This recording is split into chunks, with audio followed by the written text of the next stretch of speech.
우리 속담에는요, 그런 속담이 있습니다. 남의 떡이 뭐 보인다고요? 커 보인다. 남의 떡이 커 보인다. 미국에는 그걸 뭐라고 이야기하냐면 남의 땅에 있는 잔디가 더 푸르러 보인다. 그렇게 우리하고는 좀 차원이, 우리는 떡인데 거기는 벌써 잔디예요. 그래서 남의 땅에 있는 잔디가 더 푸르러 보인다. 그런 속담이 있습니다. 사실 크기는 같은데 비교의식 때문에 아니면 피해의식 때문에 남의 것이 더 커 보인다라고 하는 것입니다. 오늘 성경 본문에 보면 이 피해의식에 사로잡힌 이스라엘의 지파를 만나볼 수 있습니다. 특별히 여호수아 12장까지 보면 우리가 새벽기도 첫날에 살펴본 것처럼 여호수아 12장까지는요 모든 정복 전쟁이 딱 맞춰지게 되어집니다. 그럼 모든 지경을 다 이제 정복하게 되어집니다. 이스라엘 백성들이 가나안 땅을 정복할 때 세 가지 원칙으로 전쟁을 합니다. 첫째는요 모든 큰 전쟁 가운데 모여 있는 왕들과 전쟁을 벌입니다. 그래서 각 지역적에 가서 전쟁하는 게 아니라 골짜기에 있는 모든 왕들이 다 내려오게 합니다. 그리고 벌판에서 그냥 대군으로 붙어서 전쟁을 합니다. 그리고 그 모든 대군을 다 죽였습니다. 그리고 두 번째로는 어떻게 정복을 하냐면 그 정복한 왕들이 있던 지역을 분배를 내서 나눠줍니다. 그리고 이제 분배받은 그 땅에 가서 지파들이 그 자기 지역에 있는 남아있는 이제 그 족속들을 다 이렇게 멸하고 정복해 가는 그런 방법으로 전쟁을 했습니다. 이제는 모든 왕들을 다 전멸하고 이제 모든 지역이 다 이스라엘 지경이 되어졌습니다. 이제부터는 13장부터 오늘 18장까지는 뭘 하냐면 이제 그 정복한 이미 다 왕들은 다 죽고 그리고 남아있는 족속들은 살아있지만 그 지경을 이제는 분배를 하는 내용이 나와 있습니다. 그래서 정복한 땅을 분배하는 내용이 나오는데 이미 요단강 동편과 서편이 있는데 요단강 동편에는 이미 세 지파에게 나눠줬습니다. 모세를 통해서 나눠줬습니다.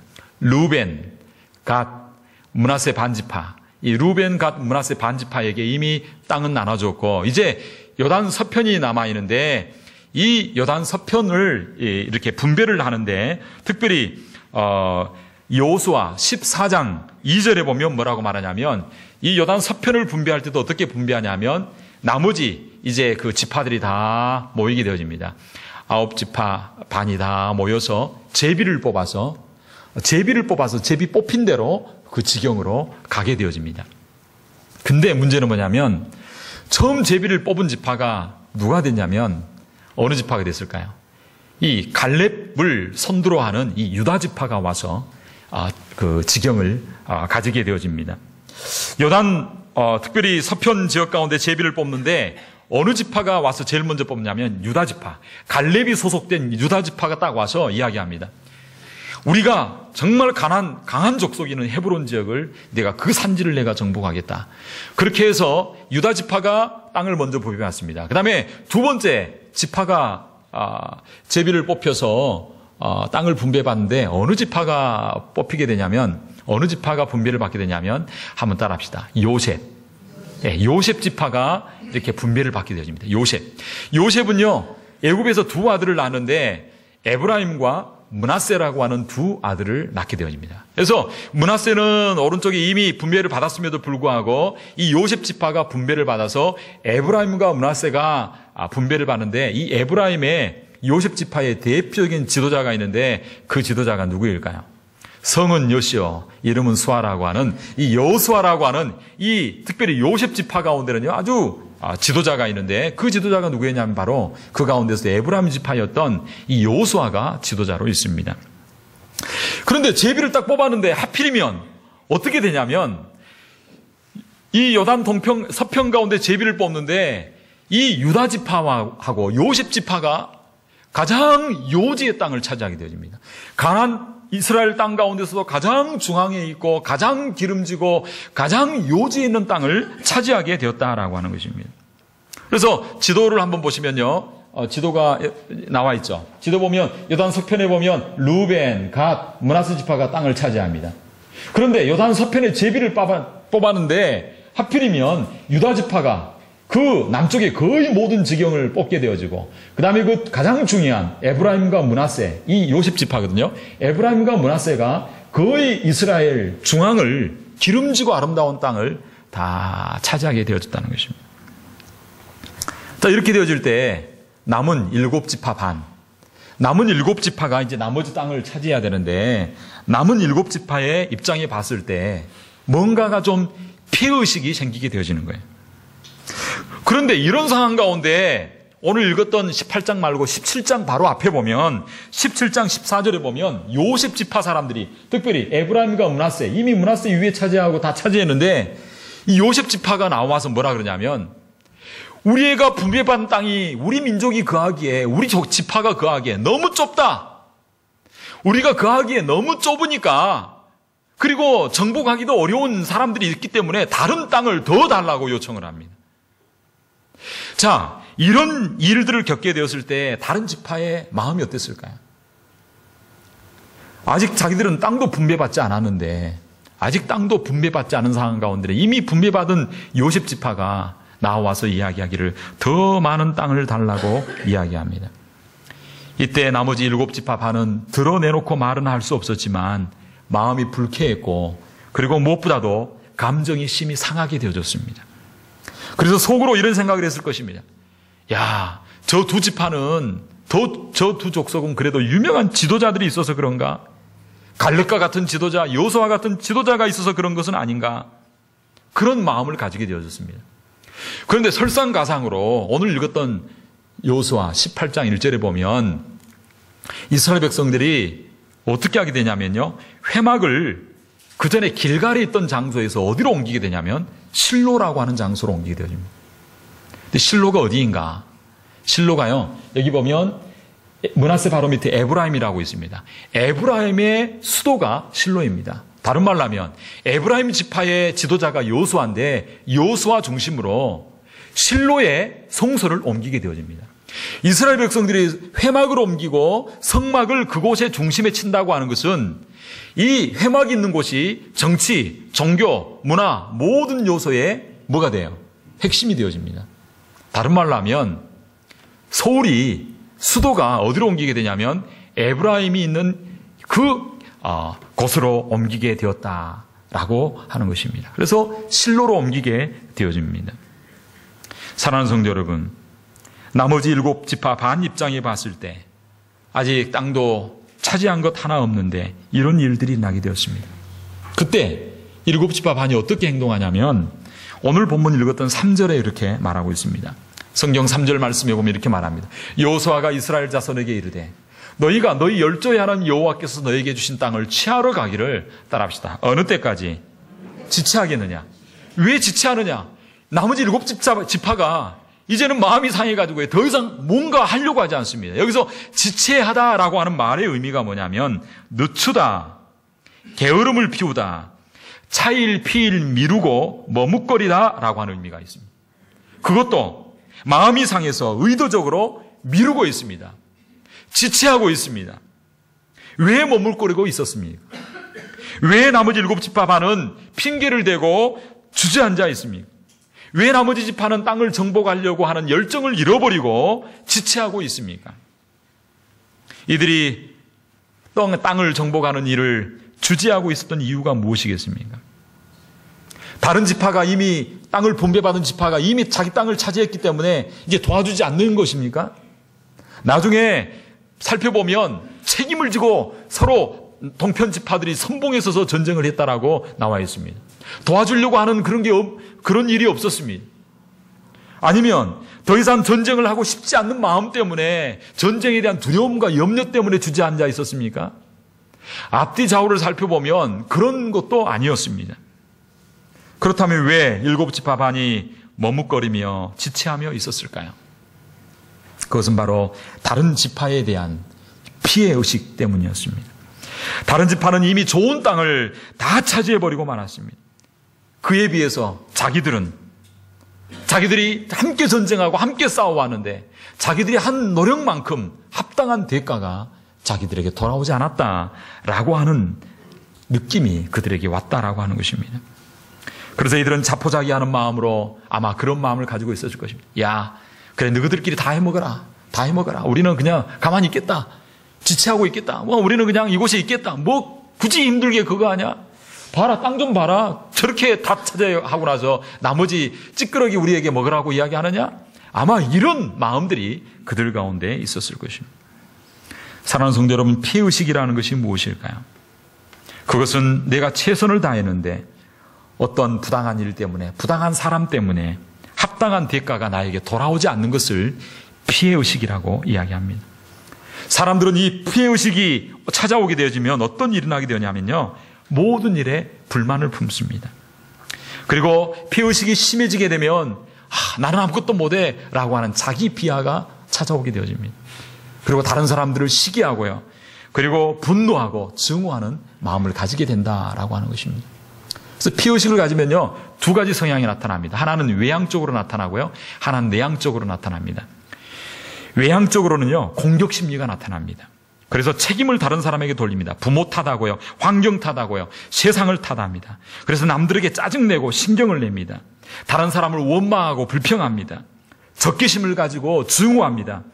그리고 복수를 꿈꿉니다. 그리고 누군가가 좀 복수해 주기를 원하는 그런 외향적 공격 성향이 나타납니다. 피해의식을 가진 사람의 두 번째 내향적인 성향이 나타나는데, 자기 자신을 원망합니다. 죄책감이 빠지고요, 자기 비하를 합니다. 그럼 나중에 열등감과 우울감이 빠지고요, 실패를 용납하지 못합니다. 그래서 결국은 자살까지 하는 무서운 비극이 일어난다라고 하는 것입니다.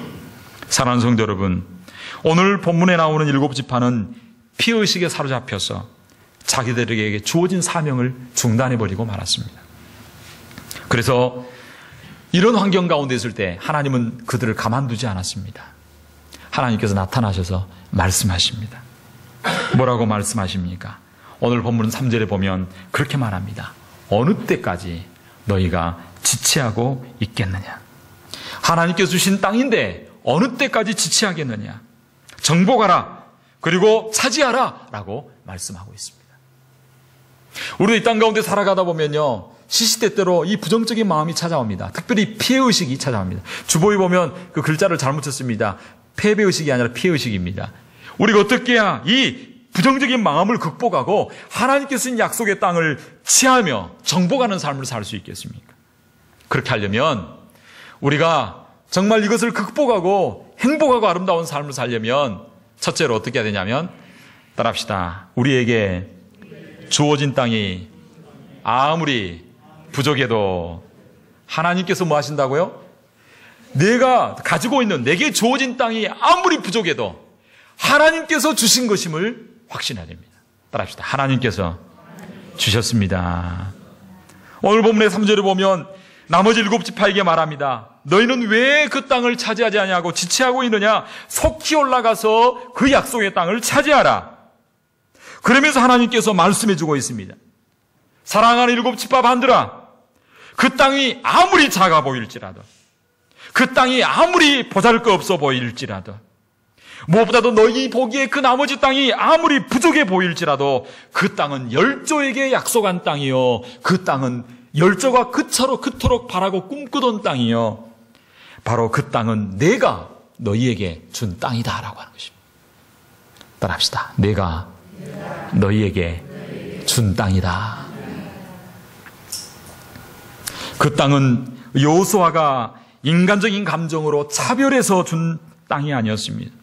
그 땅은 여호수아가 준 게 아니라 하나님께서 주신 것이었고, 하나님께서 주권적인 섭리 가운데, 은혜 가운데 주신 땅이었다는 것입니다. 사랑하는 성도 여러분, 우리들도 마찬가지입니다. 우리가 가지고 있는 모든 것은 다 하나님께서 주신 것입니다. 우리가 가지고 있는 모든 조건은 하나님의 섭리 가운데 은혜로 우리에게 주신 것이라는 것입니다. 우리가 한국 사람으로 태어난 것, 우리가 지금 이 미국 땅에 살고 있는 것, 우리가 남자로 태어나고 여자로 태어난 것, 우리가 때로는 가난하게도 태어나고 때로는 부잣집에서 태어난 것, 우리가 이런 아내를 만나고 이런 남편을 만난 것, 우리가 이런 재능과 탤런트를 가지고 있는 것, 내가 이런 직장을 가지고 있는 것, 우리가 지금 이런 우리 교회를 만나 신앙생활을 하고 있는 것, 이 모든 것은 다 하나님의 섭리 가운데 하나님께서 은혜로 주신 것이라는 것입니다. 이런 것은 사람의 뜻으로 난 것이 아니라 하나님께서 주신 것이라는 것입니다. 너희에게 주신 것이라는 것입니다.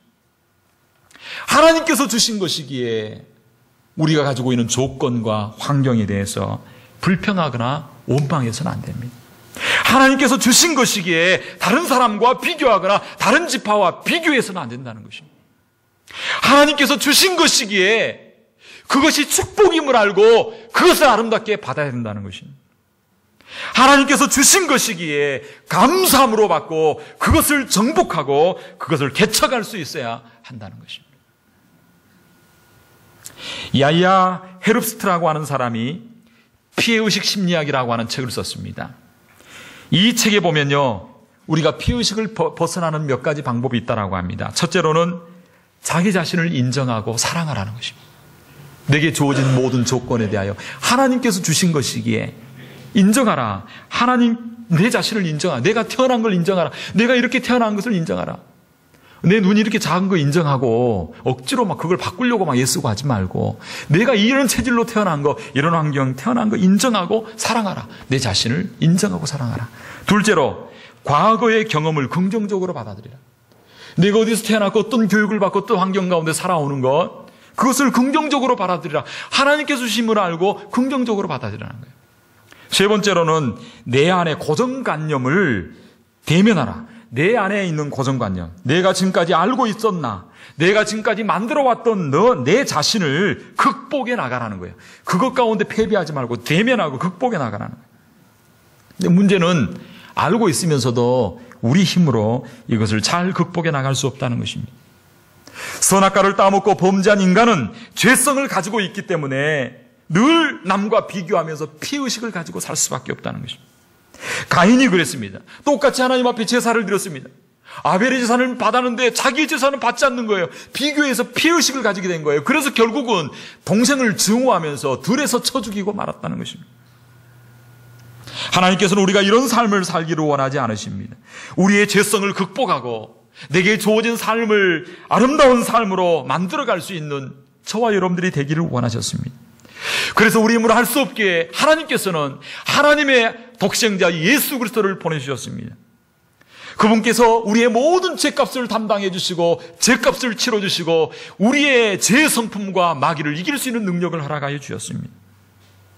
그분이 우리를 대신하여 피 흘려 죽어주셨을 뿐만 아니라 이제는 부활하심으로 말미암아 지금도 살아계셔서 저와 여러분과 함께해 주시는 것입니다. 우리가 어떤 환경과 조건 가운데 있다고 할지라도, 우리가 어떤 불평의 요소가 내 삶 가운데 있다고 할지라도 예수 그리스도를 만나면, 예수 그리스도를 영접하고 하나님의 자녀가 되면 저와 여러분들은 어떤 조건과 환경도 초월하여 뛰어넘어 축복으로 만드는 정복의 삶을 살 수 있다 말씀하고 있습니다. 예수 그리스도를 만남으로 내가 도저히 극복할 수 없는 조건, 죽음을 이겨나가시기를 바랍니다. 질병을 이겨나가시기를 바랍니다. 피해의식을 극복하시기 바랍니다.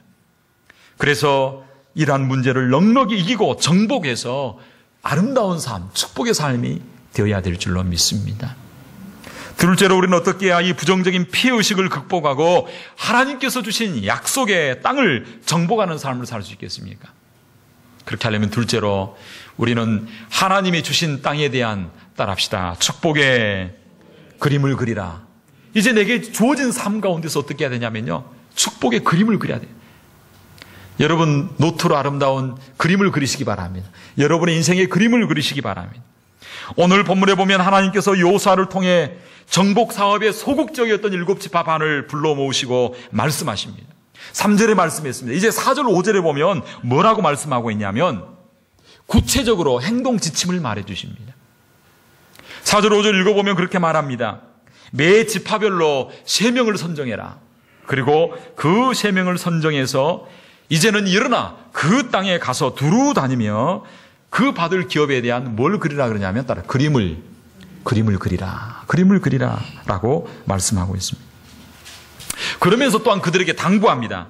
그들이 피해를 보았다고 생각하는 이 요셉 지파와 그리고 이 유다 지파 가운데는 들어가지 마라. 그들은 그 땅은 제시키라고 말하고 있습니다. 다른 말로 하면 그들에게는 이제 더 이상 관심을 가지지 말라는 것입니다. 그러면서 6절에 말합니다. 그들과 비교하지 말고 너희가 그곳 가운데 가서 7 부분으로 그림을 그려오되 구체적으로 그림을 그려오라 라고 말하고 있습니다.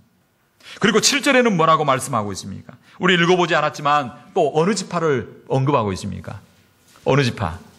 무슨 지파예요? 레위 지파를 언급. 그러면서 굳이 말하지 않아도 되는데 하나님께서 레위 지파를 이야기한 이유가 뭘까요?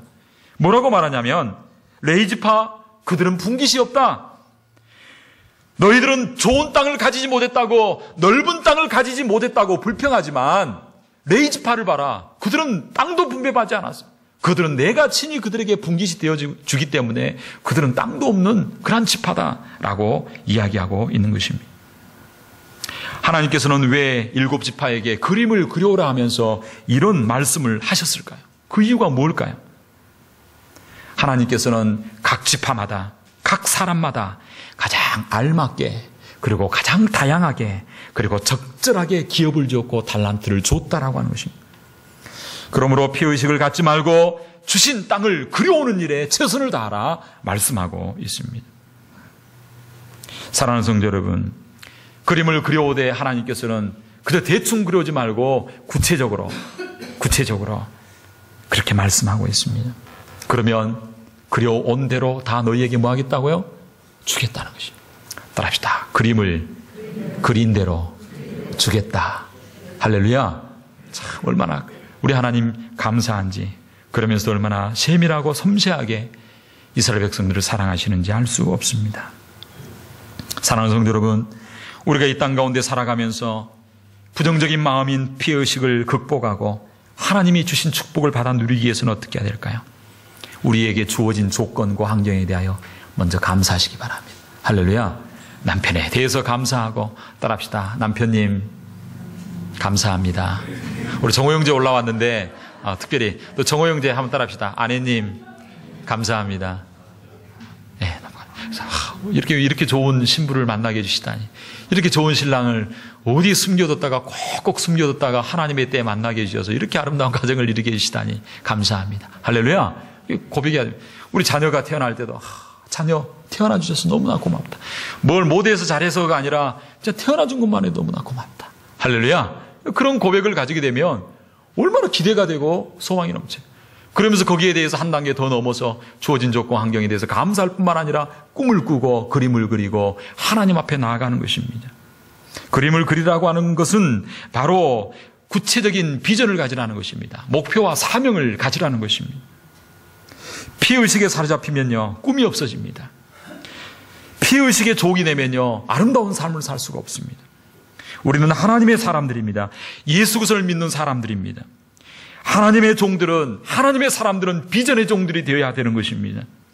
그렇게 하려면 인생의 구체적인 지도를 그려야 한다고 말하고 있습니다. 축복의 땅을 향한 비전을 품으라고 말씀하고 있습니다. 저와 여러분의 삶 가운데 내 자신을 향한, 자녀를 향한, 가정을 향한, 교회를 향한 거룩한 꿈을 꾸고 하나님 앞에 거룩한 그림을 그릴 수 있게 되기를 바랍니다.